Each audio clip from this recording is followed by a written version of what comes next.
In this episode, I continue our interview with Dan about all things AppSource. In case you missed part 1 of this episode, please visit nz365guy.com/24 to catch up on the discussion. This is the Dynamics 365 show focusing on the ingredients of a successful Dynamics 365 practice. Your host is Business Solution MVP Mark Smith, otherwise known as NZ365 Guy. If you're thinking or in the process of developing a product for either Dynamics 365 or the Power Platform, I'd love to have a chat with you. Hit me up on nz365guy.com.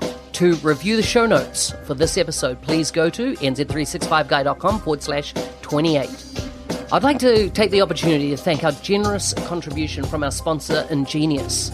Ingenious Connector Enterprises integrates your telephone system into Microsoft Dynamics 365 and CRM for increased phone agent productivity.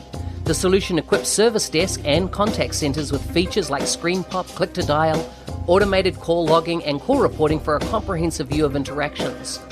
Enable efficient customer service and intelligent decision-making with Ingenious. For more information, please visit ingenious.com. Hi everyone, I'm back with Dan Hesketh for our part 2 episode about getting listed on AppSource. We've previously had Dan on the show in episode 24. You can listen to it at nz365guy.com/24. But we had so much ground to cover and wanted to continue the discussion. We've also had a lot of feedback from people that have listened to that episode, and therefore we decided to quickly get another one in the can. We'll further explore the advantages to listing in AppSource and the future of AppSource and tips for other companies wanting to launch products on the platform. In case you missed the first time round, Dan is a passionate Microsoft Dynamics 365 solution architect and functional developer, currently working in Melbourne, Australia. He leans towards UI and UX design, in-user face training, and all associated technologies used to assist with user adoption. He has been involved in database and CRM projects as varied as they come. Dan, welcome back on the show. Thanks for having me again, Mark. Great to be here. Yeah, okay, so the last episode obviously got a lot of attention, a lot of people's interest, and I know that Microsoft internally are doing a lot around, encouraging ISVs to come onto the Power Platform, as it seems to become the official name now that we're hearing for, the Common Data Service and building your own apps on top of the Power Platform, being Common Data Service, Power Apps, Flow, Power BI, and of course, integration to all the first-party apps like Dynamics for sales, service, marketing, etc. that sit on the platform. So just carrying on, if you like, from where we left off last time, have you seen any key advantages to listing an AppSource for the exposure of your product, growth of your business, that type of thing? Yeah, I think definitely one of the obvious ones straight off the bat was the fact we were getting, obviously, a lot of people worldwide sort of downloading and trying the apps. So, and even as far as, there was definitely some partners involved there too, having a bit of a dabble, but there was end customers as well. And that was something I hadn't really thought a lot about, but there was a lot of end customers from lots of different countries, different market sizes, trying the apps out. And that's something, these are customers that I wouldn't have been able to get in front of or, even know about without that stream. So that was kind of interesting. The other definitely had some flow-on work from actually the apps. So the apps are almost like a lead-in. Had a couple of bits of work come through because they'd tried the apps out or seen them or watched the videos and then got onto my website and then noticed we did other things, other services. And so that was a nice adjunct as well. Intro to other partners, getting other partners just interested in it and in a way kind of building our own brand a little bit because of the things we were doing with the apps. That was definitely worthwhile from both a partner perspective and Microsoft's perspective.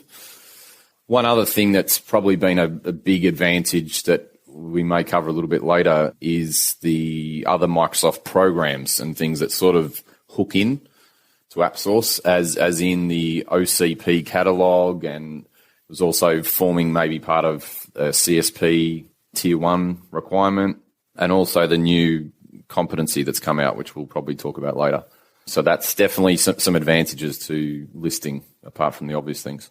Yeah, so that raised a question for me around, you talk about you got exposed to some international markets that you weren't aware of before. How do you deal with the logistics something as simple as you're going to start taking international payments. Are you going to start charging in various currencies, or are you just going to transact, in your case, in Australian dollars? How did you, are those kind of logistical issues that you've now had to kind of start to look at and address? Definitely, and done in pure haste after listing the apps. Again, I was probably a bit naive as to some of the follow-up steps required, but as these things sort of start happening and you go, ooh, didn't think about that, had to kind of hurriedly get some of these things in place. I looked at things like PayPal, for international payments. We already had our own billing locally in Australia, and I managed to figure out a way that could definitely take credit cards, international ones, and other payments. So in a way, I kind of had half of it set up already inadvertently, and the rest I had to sort of hurry around and get sorted. So yeah, you definitely do have to be ready to catch the ball if it gets thrown at you. Yeah, so true, so true. So what's your greatest takeaways from being exposed to AppSource distribution platform? I think the fact that, again, I was probably approaching it from a very product-centric perspective to begin with. So I wasn't thinking about all those other things sort of that hover around the sales process, not having an ISV product for sale internationally before. But it's definitely not as simple as just listing the thing and then you're going to get bombarded with sales. I think you do have to think about things more, be a bit more considered with your marketing materials and whatever, and all of your payments and other services that hang off that. I did listen to your earlier podcast with Jerry Weinstein on it. I did identify with, he was saying, the fact that when you give out a free trial to your product, you're expected to build in this whole demo period, 30 days or whatever you want to do there. So that's definitely, there's a lot to it, to getting this all set up and having it run smoothly. But I think the other aspect that I've taken away is just the importance of probably a partner channel. Because look, you can get leads from end customers from all over the world, and they can sort of take the bait and bite and say, look, this is good, can we buy it? Yes, you can, here it is. But I think to get a really good flow going and get anything more than just here and there, it probably requires more involvement from the partner channel and getting those partner relationships, partner programs going, pushing your products for you and helping their customers use them. And that's definitely something I've taken away. Interesting. When I had John Gravely on the show, and he built Click Dimensions out and then, exited very successfully with that product. And, partner channel is, really his main go-to-market channel, where they picked up a heck of a lot of their business, and he systematically, if you like, conquered worldwide that Microsoft partner, kind of the SI channel. And so, ended up, if you like, had this massive sales force all over the world promoting their product. And yeah, it definitely can't be overlooked to how you're going to engage or go to market with partners. Completely agree. Completely.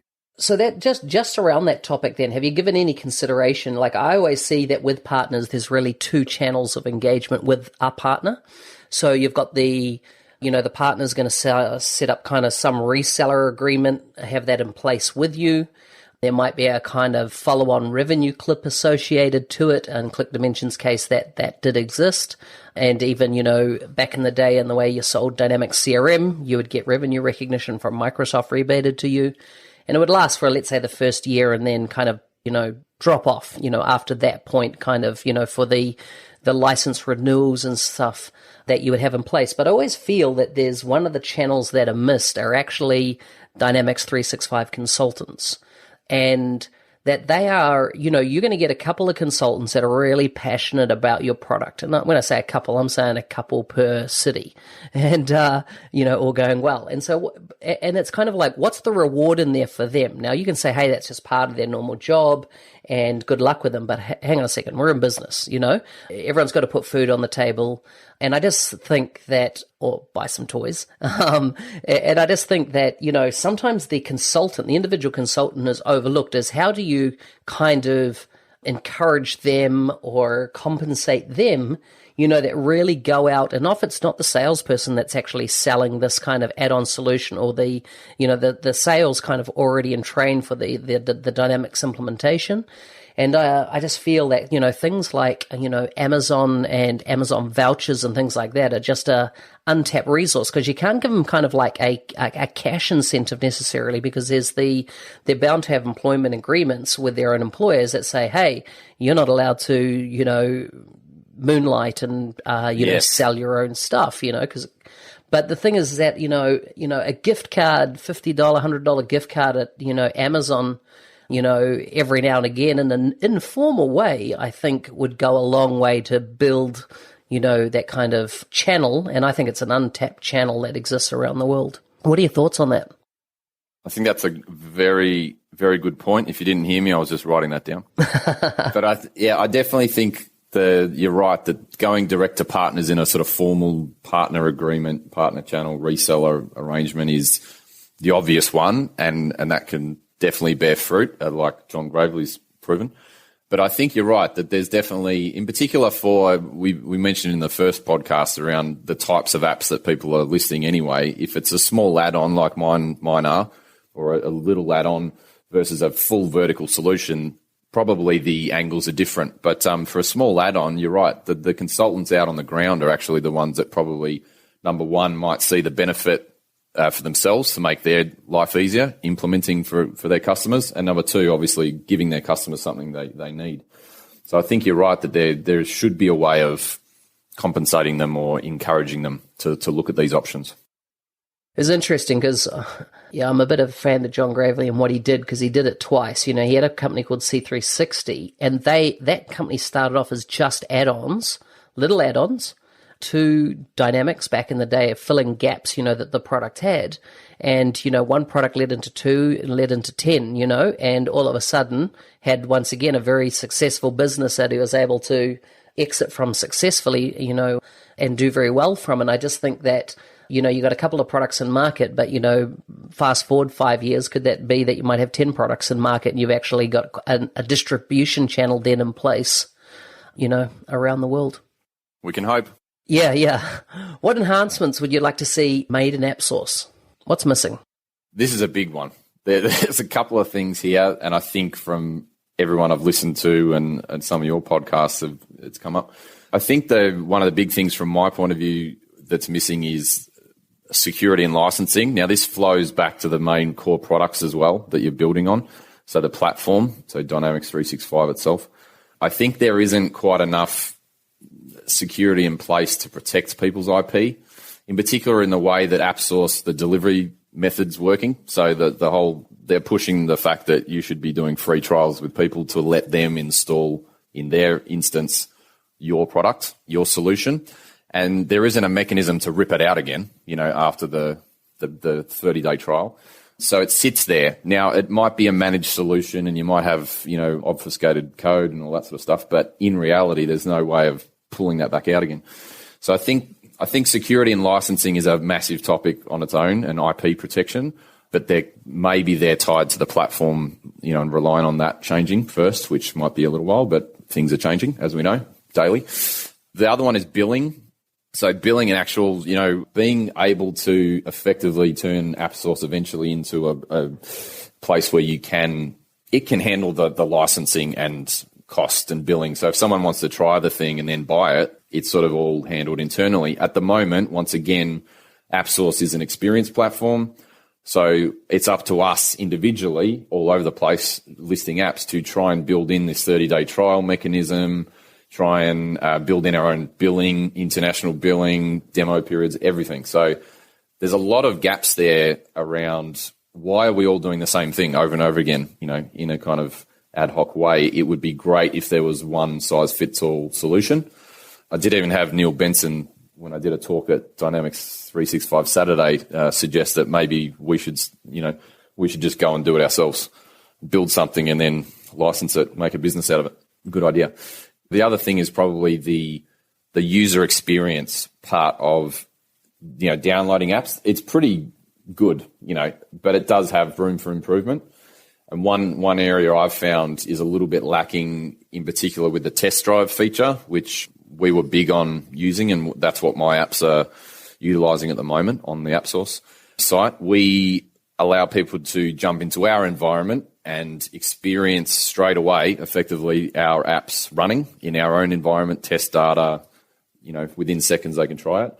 But we found some almost gaps in the fact that if you're logged in, Mark, to your own tenant, Office 365 tenant, Dynamics or whatever, and then you go to AppSource, which a lot of people do, and try out one of our apps via the test drive, because you've been provisioned in my environment, when you go and get the link to log in to my site, it says that whole message about, hey, you're not from this organization, because you're already logged in to your tenant, and it's sort of causes a bit of a conflict. So I've actually had quite a lot of people, I don't have the full telemetry or anything on this, but I'm pretty sure a lot of people jumping on to try our test drives are getting almost that error, almost like getting blocked, and they probably give up, which is a big problem. So there is some known, and the team apparently knows about these issues, but I'm not sure what can be done about it. Typically, I'm trying to explain to people to use a private browsing session, when they want to. Yeah, and private browsing, yeah, totally. Mm-hmm. Yeah, but so there's a couple of areas there that I think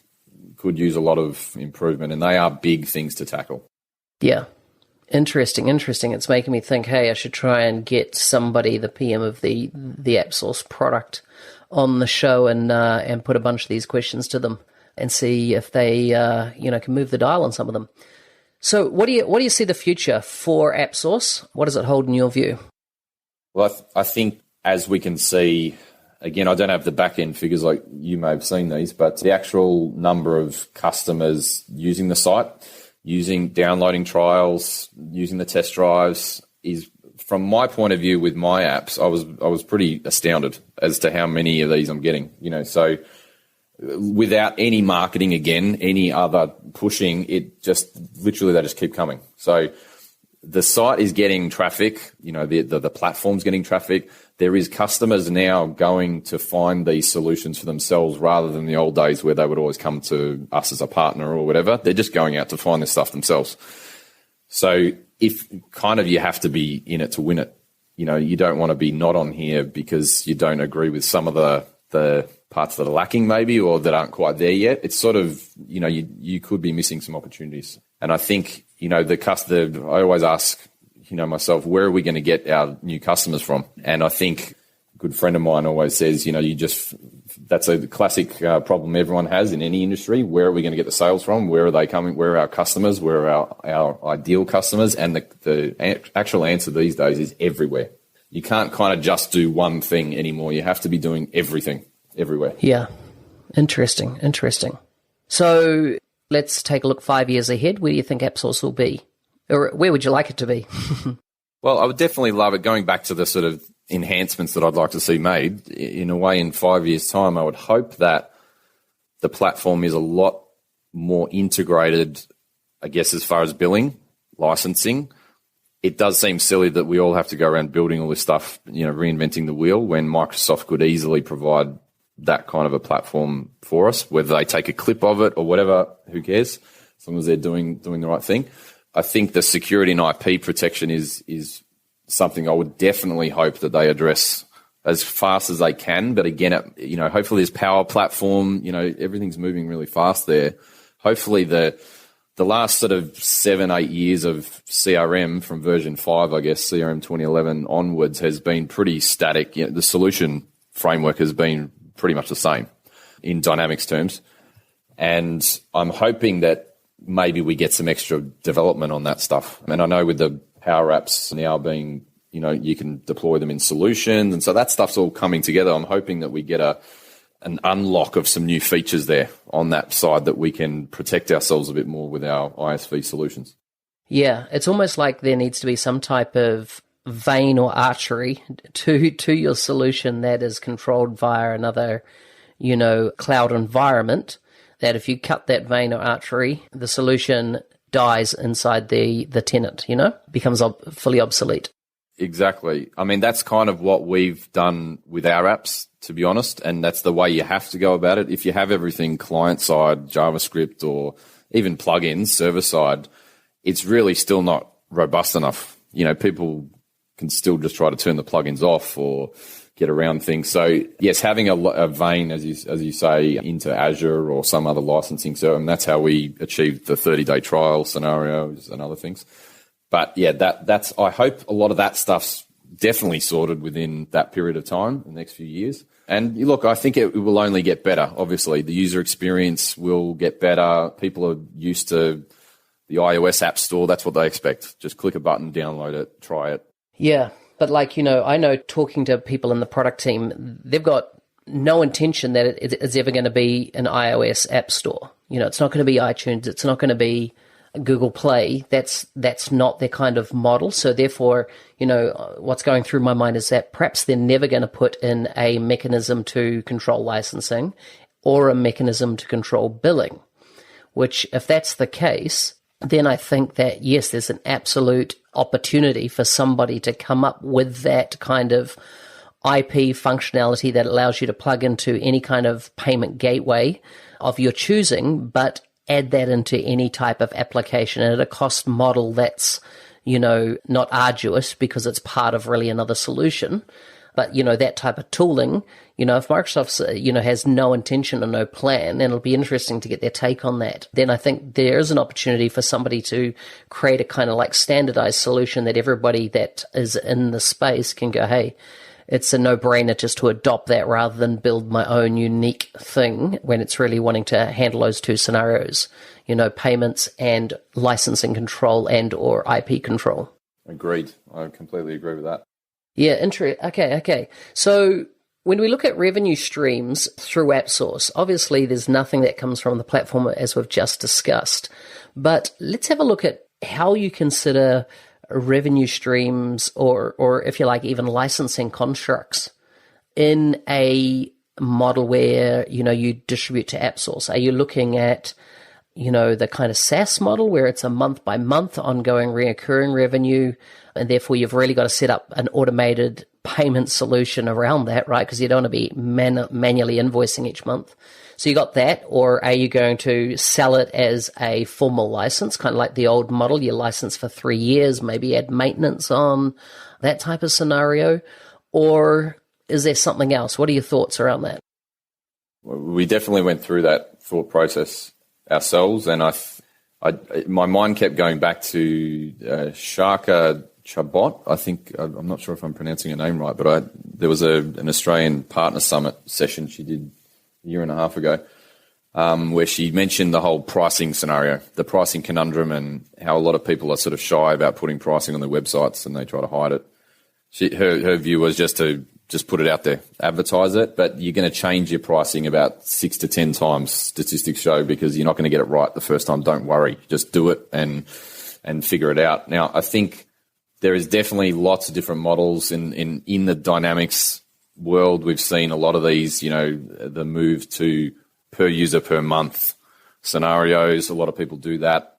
That obviously has its complications when you're trying to, how do you, obviously you got to count, is this an honest system where you're trusting people, or are you counting their stuff out of their environment, active users? I personally don't think an honest system works, and I think that Microsoft is case in point that as in the dynamic space, that it doesn't work. Even the team license now, I think, is probably well overextended as in people's application of the licensing construct into other areas, because no constraint. I think that if a system is not constrained, people can even not intentionally breach license.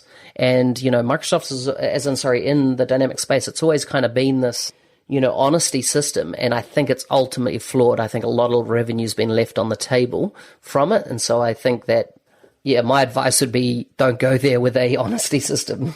No, I don't think it works either. I completely agree. The other thing is to go, I tried to go fairly simple with the other option is, instead of just per user per month and things, which is a bit more complex, I tried to go with per instance. So per org. So just per tenant or per instance. So if you want to load the add-on onto your production instance, that's one license. If you want it on dev and test as well, that's another 2 licenses, but we discount them. And it means it's one price. You just say, look, this is how much it costs X, and it's simple. Now, the other option that you kind of alluded to a little bit before maybe was the the duration, or I actually just went with upfront pay. I've got two options actually. Pay now, like the old buying Microsoft Office off the shelf in the old days, an actual box off the retail shelf. You get Microsoft Office 2010 and you've paid X amount for it. Now, when Office 2016 comes out, you have to go and buy it again because it's or buy an upgrade or whatever you want to call it. So there's different ways of doing it, and I think you've got to consider all those things, and the management and, as you said, policing of that or the billing is the ramification to whichever option you choose.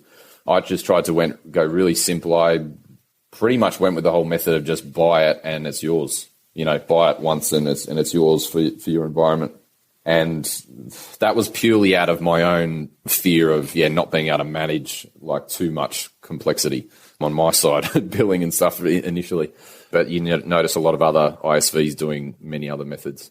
The other thing is you got to weigh in as far as revenue streams. Like, are you pricing your add-on is it really expensive and you're not going to sell very many, but when you do, you're going to make a lot of money? Or are you making it really cheap and trying to sell high volume, and also, or are you giving it away, like we sort of mentioned in the earlier podcast? So considering all those things is very important because they all have flow-on effects to your revenue stream. So true, so true. What limitations do you foresee as the platform grows? What could developers do to overcome those limitations? And I'm talking about AppSource here. Yeah, so again, AppSource limitations, security, protection of IP, sound like a broken record now, but but it's the billing. It's the point. It is, and I think the fact that AppSource is geared, the way the team put it is, it's an experience platform. They want everyone to be able to try it now, try it for 30 days, and that just does put the risk back on us as ISVs that we're taking that risk. It is kind of like sending someone your solution in an email. Here you go, have it, have the file. So taking that into consideration. Now, these are all limitations, the billing, all those sorts of things. How do we get around those? Again, very good question. Is it up to someone else to step in and provide a solution to that, or do we just all go about our own methods of trying to do our best there? That's the $1 million question. The other side of the limitations, or as the platform grows, I think is also just what any app store probably deals with, which is that overpopulation, too much noise, quality control. Now, they have a fairly rigorous quality control to get your app in there, but, I guess my thoughts initially too were like, what if someone just builds the same thing as me and puts it in there? What am I going to do about it? That's right. You're creating a mall mentality as it, it's 3 shoe shops side by side, right? Yeah. So there's always that. So I don't know how they're going to. There's already quite a lot in there, as you would be aware. So finding what you want, or customers actually getting what they want in good quality, is going to be a big challenge long term. Yeah. So getting the search right and or the hierarchical drill down right. And it's interesting because one of the biggest failures of Pinpoint in the past was that it was just a absolute diabolical mess when it came to trying to search for a solution, because the way they kind of geo-fenced the world around to whether they would display a product or not and what geographies and stuff. It was just an absolute mess. One of the constant complaints of Pinpoint was, I can never find stuff. You tell me it's up there, I can search for my own product and I can't even find it, knowing the exact name of it and stuff. It was just a mess. And I tell you, if that, search is critical, and really, keeping evolving that is going to be definitely affect, the success of the application and people's desire to put up there. It was interesting. Yesterday I was with one of my customers, another ISV company built a full suite of applications that sits on Dynamics in the mapping space. And, they were like, hey, one of the things that concern us about AppSource is what you've already said again, is IP leakage. Sure that, we've done everything to protect ourselves as such, but you're really just saying, hey, to all my competitors, etc., as well, here it is.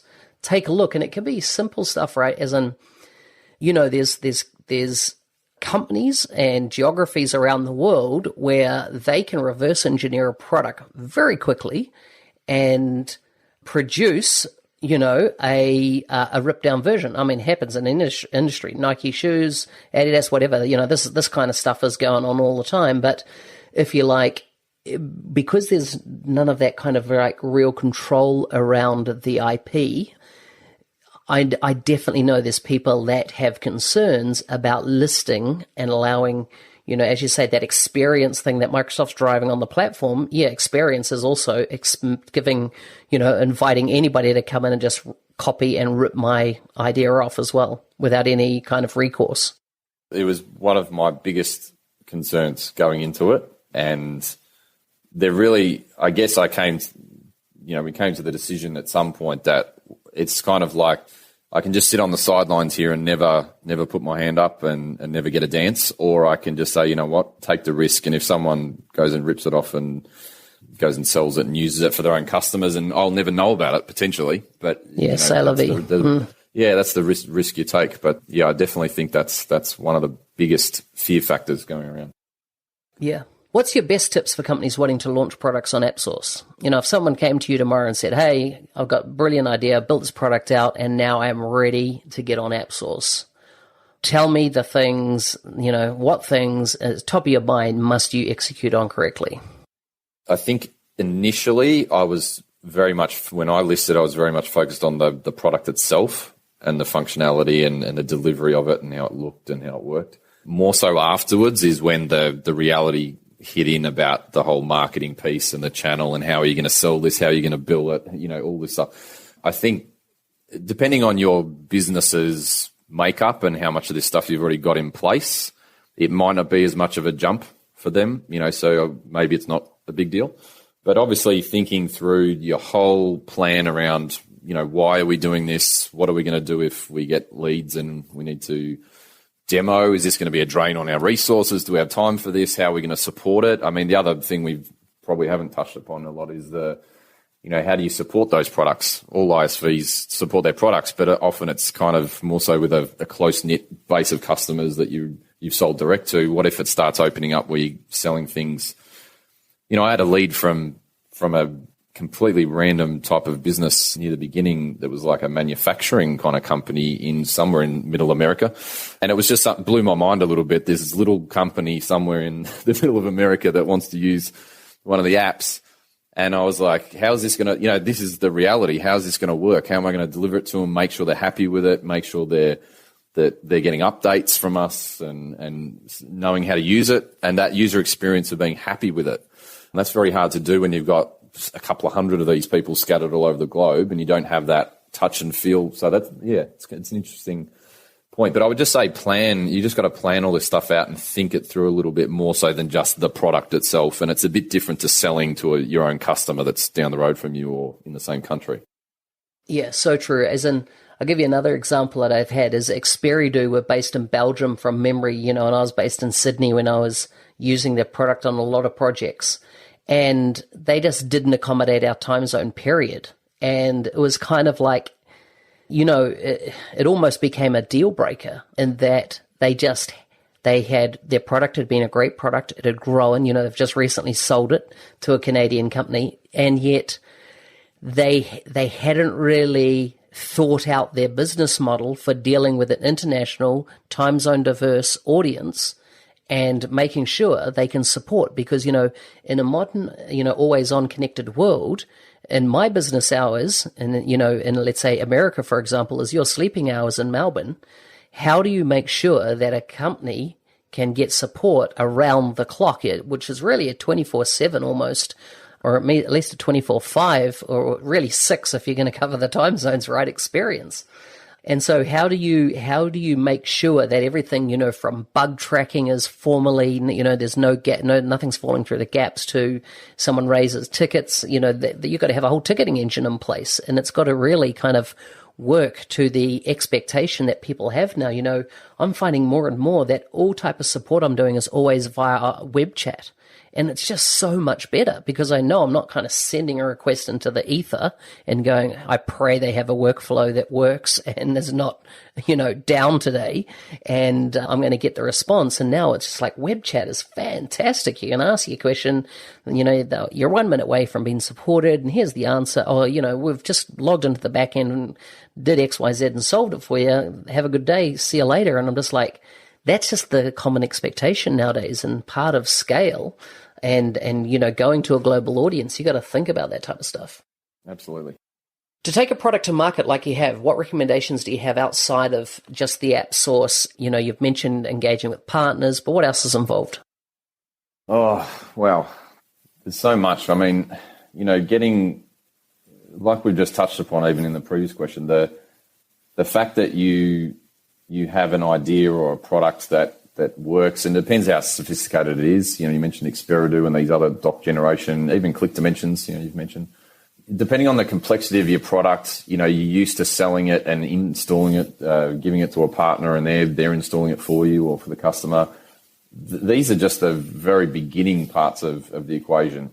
So to be honest, I think I mentioned last time as well, I'm very much a beginner at this stuff myself. So I'm trying to work all of this stuff out myself and trying to figure out what are we doing here? What, are we trying to, as you say, add 10 apps, become a complete ISV with little add-ons, and that's kind of our business model. Currently, we're still set up like a pretty traditional CRM practice. We have existing customers we support. Yeah, we use ticketing systems and stuff. So the add-ons kind of can sort of just bolt onto that at the moment. But if you're really going to make a run of this thing, you kind of do have to set it up like a business in its own right.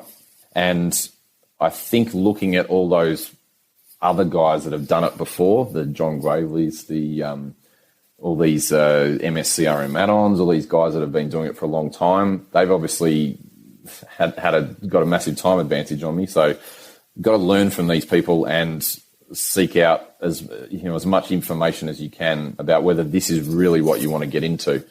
I guess that the AppSource, getting back to the AppSource angle on this platform, is they don't want it to just be a lead generation tool. So they're trying to dissuade you from just using the contact us scenario, so that it's just a way of you marketing to people and getting a hook in. They really want you to be able to give people something, some value, a trial, something. So I probably skirted. But at the end of the day, it's lead generation. I mean, it's all cool to get all fancy about, what they want to kind of see it as. But, Microsoft's in the game of business and we're in the game of business. At the end of the day, nothing happens till money changes hands, right? It's the only way we feed our families and live, if you like. And so they can take that line, and yes, I agree, you need to make sure the experience is all encompassing, but at the end of the day, if I'm putting a product up there, it is to get not only leads but qualified leads that return business for me, right? Absolutely correct, once again. Yeah. Show me the money. Okay, so how do you go about defining your addressable audience and scaling your product distribution? And what I'm talking about there is that in your situation, your product is probably every Dynamics instance globally could use or value your product. But then, it's kind of like that's a pretty big addressable market. And then, you could throw billions of dollars at that market and still not get it from a marketing perspective. So how do you kind of create the focus that you need to really create the success with the product? Yeah, that's a great question. I think I learned this in the first few months of listing. I went into it, and again, perhaps naively, being the first time we've taken a big run at this. Apart from selling to our own customers, this was the first time we've gone out to market with them, these things. And as add-ons go, you can be really horizontal and general, like we tried to be, because I did think, everyone could use these things and adapt them. But we touched on it last time again, but not everyone's got the complete imagination that I do for my products. So you do have to sometimes target them, and it may be just building more verticalized, snippets of the solution, or just branding them in that way. It doesn't have to be the solution's different at all. It could just be that you're marketing it for, tiles for for medical, education, mining, banking, whatever it is.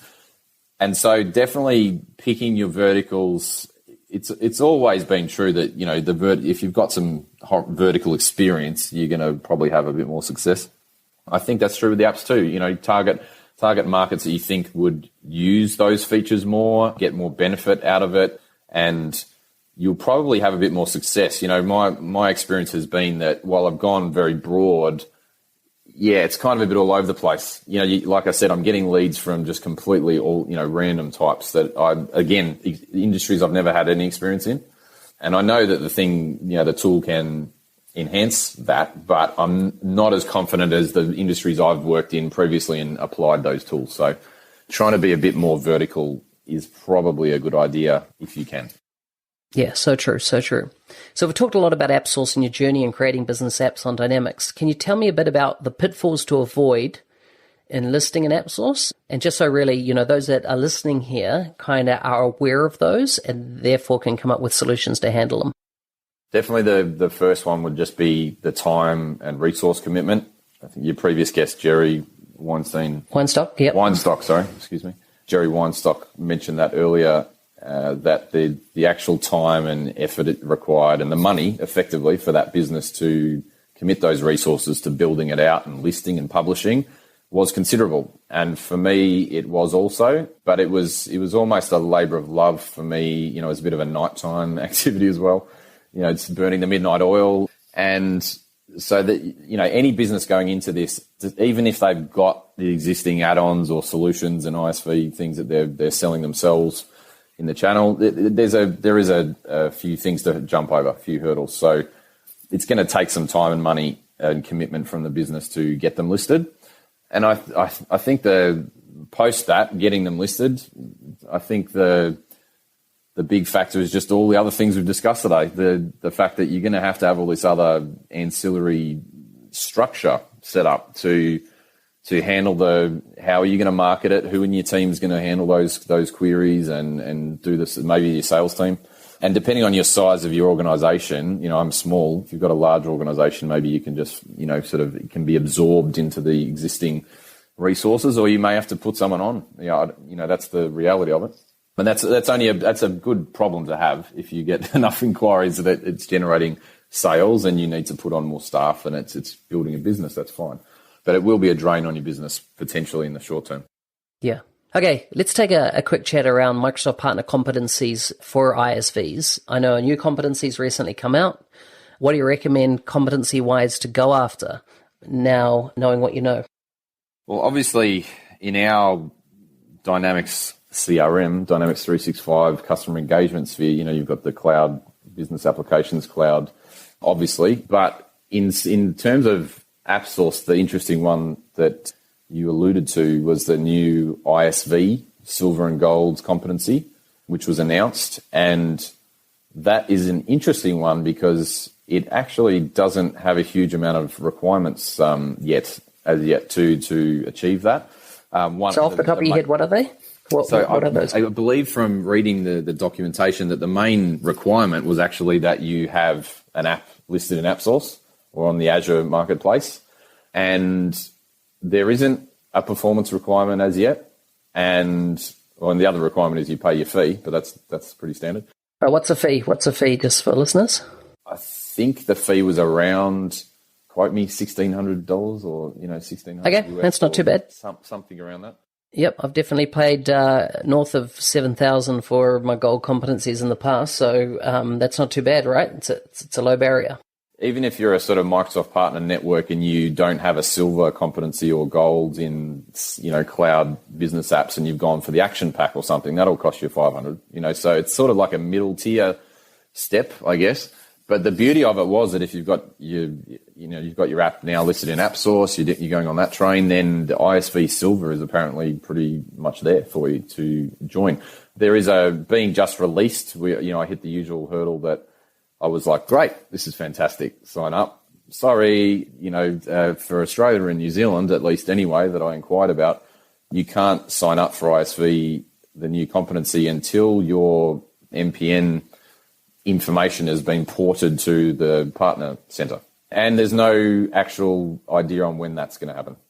So for the moment, we kind of, in a way, look like we're stranded. We're not able to get that as yet. And so what are you doing with the regional service centre in regards to that? What's the story? As soon as I read the requirements and I was like, this sounds great, went to look up how I can sign up, and I couldn't seem to find out how, I couldn't find it. I couldn't work out how to do it. And so I rang them, and their response pretty much straight away was, you have to be, your profile has to be migrated to Partner Centre before you can get that. And I said, okay, when's that happening? And they were like, well, there's no planned dates yet for Australia and New Zealand. So did you raise a ticket on it? I said to them, what's the, what can I do about this? I do have another friend who's in the channel that has, raised those concerns with some people in the US, and there is some talk going on. But again, don't know whether this is a problem that is really known about very widely yet, and then whether things are being done about it, or whether it's just the usual, the US gets everything before we do type of scenario. I tell you, you should see if you can open a ticket on it. You'd be surprised how a ticket blinking on someone's dashboard open for a week, 2 weeks, is a massive motivator to get results, because it affects everybody's kind of performance metrics. Yeah. Well, okay, I'll take your advice. I'll get on to that.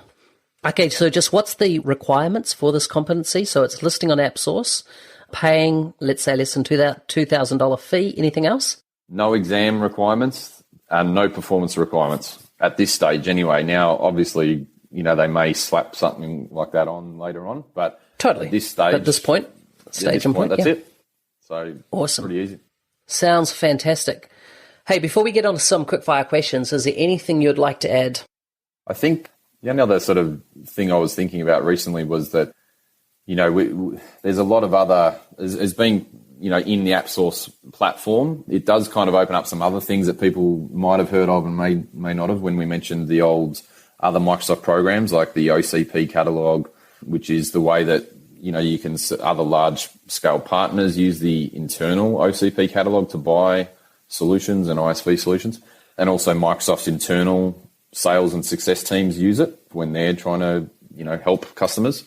So that's something that you can kind of, it can be, AppSource can be a bridge to that kind of thing, which is good. One of the requirements. Plus also, I guess, it was announced at Inspire recently that they were going to be promoting more of that partner-to-partner sales motion. I think it's going to be coming to AppSource and in the Azure Marketplace. Now, whether that's the OCP catalog being merged in maybe with AppSource, again, I don't have, inside details on that. I'm just going from the publicly released info, but all those things are very interesting too. There's all these co-sell and other programs that Microsoft have that you just discover by tripping over them. So there's a lot out there if you kind of start digging, and AppSource can be a bit of a first gate, for some of those things. Yeah, so true. Awesome, mate. That's been, once again, time's flowing. We've covered a lot of ground. Fantastic. Let's get on to these quickfire questions. As you can imagine, I'm just going to repeat the last ones. I've got some new ones this time, and I think this will give us a bit more insight into you. But what's your favourite word and why? This was a hard one, but I'm going to have to be a bit silly with this one. But my son, my 2.5-year-old son, just has latched onto the word nuts. And he says it every 5 seconds, and so I've started saying it. So nuts. Excellent. I don't know what it means, but it's just everything's nuts for me now. That's cool. So, no, it's a bit of a silly one. What would be the one album that would be always in your playlist? This is an easy one for me, and it would be Soundgarden, Super Unknown for me. Nice. Bit of a child of the grunge years myself. Yeah, excellent. Name a product or service you love so much that you'd be happy to be the company spokesperson. This is a really hard one, actually. I thought about this a lot and thought, who would I endorse and what do I love? I'm going to say the CFA, the Country Fire Authority here, which is our sort of regional fire. I live kind of on the outskirts of Melbourne in a very heavily bush type area, and lots of fires around in summer, and they just do an awesome job, and they're all volunteers, and it sort of blows my mind. Most of the guys on my street are in the CFA, and they keep trying to get me to join, but I just haven't found the time to commit to that. But love those guys. So if they needed any help with their IT or Dynamics installation, I'd be sure to help. Excellent. What's the best piece of advice you've received? In general, and this wasn't from any one particular person, this has been bandied around a little bit, but, do what you love where possible, obviously, and the rest will sort itself out, I think is the key one. So just, if you do what you love, I guess it just gets you through. If you want to push through that can't be stuffed barrier, just keep going with it. Do what you love. That's what I try to do. Excellent. Who do you recommend as a guest for this podcast in the future? Well, I already put my vote in last time for you to interview yourself, but if not, if you're still not going to go that way, I'd have to say, although we do get a bit of him on other podcasts, I think Steve Mordew, have you interviewed him directly before? The appointment has been set up. Ah, fantastic. Great. He just hit me up this week and goes, man, when are you going to get me on your show? And I'm like, okay, it's done, buddy. I think I've got it late August scheduled to have a chat with him. Yeah. Ah, great. Love it. Yeah, we'll look forward to that one. Yeah, definitely. Hey, Dan, it's been so good to have you back on the show, and I hope your success continues. Before you go, if people want to follow you online, where can they find you? Absolutely. It's been great to be on, and they can catch me on LinkedIn, Dan Hesketh. Just look me up. Mia, MIIIA.com.au, or Mia XRM on Twitter.